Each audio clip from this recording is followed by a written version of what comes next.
Во просторијата во Шутка, каде осомничените се сретнуваат со своите адвокати без да бидат раздвоени со стакло, косовскиот амбасадор Герк Дедај поразговарал со притворениот поранешен припадник на ОВК Томор Морина. Средбата, која според затворските извори на Телма траела околу 5 минути, се случила пред пладне во околу 10 часот. Дедај посетата ја раскажа на својот Facebook профил.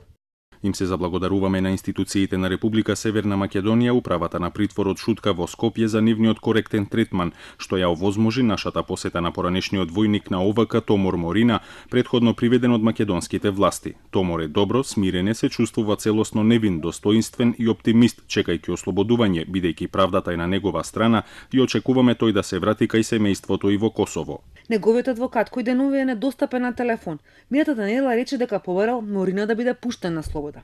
Морина беше приведен пред 10 дена врз основа на потерница од Интерпол. Тоа што има косовско и британско државјанство, а го бара Србија, само по себе не е пречка да биде екстрадиран, објаснуваат од Министерството за правда за Телма. Државјанството не е пречка ниту според македонскиот закон за екстрадиција, ниту според Европската конвенција за екстрадиција, ниту според билатералниот договор што го имаме подпишано со Србија, велат од правда. Сепак судот е оној кој ја испитува основаноста на барањето за екстрадиција и носи решение дали се исполнети законските претпоставки за екстрадиција. Ако судот даде зелено светло за екстрадиција, Министерството за правда ја носи финалната одлука, објаснуваат оттаму. Во случај судот да донесе решение дека законските претпоставки не се исполнети и дека лицето не треба да се екстрадира, тоа решение го доставува до Врховниот суд, кој пак може да го потврди решението, да го укине или да го преиначи.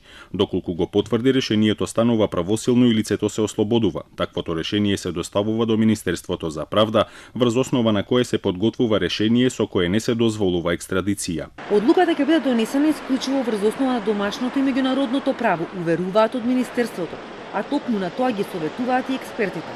Поранешниот Врховен суд Дани Илиев вели дека Македонија е членка на Интерпол и треба да ги почитува тие протоколи и им порачува на надлежните да се воздржат од политика и од сентименталности при носењето на одлуката. Само да подсетам дека Македонија почитуваше одлука на косовските органи со неиспорачувањето, односно неодобрувањето екстрадиција на двајца обвинети за тешкото кривично дело убиството во Смилковското езеро, па односите меѓу државите остана добри. Така да во секој случај и Косово и Македонија треба да почитуваат меѓународното право, сите други уплетувања, приватни, политички и така натаму само негативно ќе влијаат на положбата и на едната и на другата држава. Но Министерството за правда за двајцата обвинети во Монструм повторно побара екстрадиција во септември минатата година и досега покрај неколкуте ургенции 11 месеци нема никаков одговор од косовските власти, потврдуваат за Телма од македонското Министерство за правда.